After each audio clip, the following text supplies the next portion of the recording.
Ja, du hättest jetzt da heute echt nicht mitfahren müssen, gell? Weil das hätte ich allein geschafft. Aber ich helfe dir doch gern. Und da holen wir jetzt die Klimaanlage für den Bandraum. Ja, ist jetzt nicht direkt eine Klimaanlage. Ja, aber sie kühlt. Wie die Sau. Und sie ist mobil. Ja, sie ist mobil und es gibt eine Ruhe, ich sehe nichts.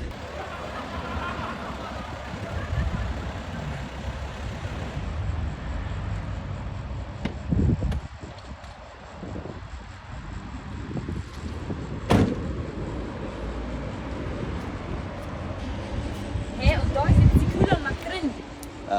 Das ist sozusagen die Kühlanlage. Aber ein bisschen groß für den Bandraum, oder? Ja, die stellen wir ja draußen hin. Ich muss jetzt gerade schauen, wie. Das ist ein 230 Volt Stecker. Den brauchst du nachher für die Steckdosen. Das ist der zum Fahren. Ja, okay. Ja, ich bin auch nicht auf der Brennsuppe dahergeschwommen. Oder glaubst du, ich kann einen Kühlanhänger von einer Klimaanlage nicht unterscheiden? Ha? Ja. Ist Bier schon drin? Ja, 2 Kasten. Okay, 12.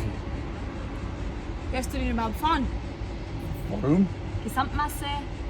Ja, was weiß ich, keine Ahnung. Okay, ich fahr.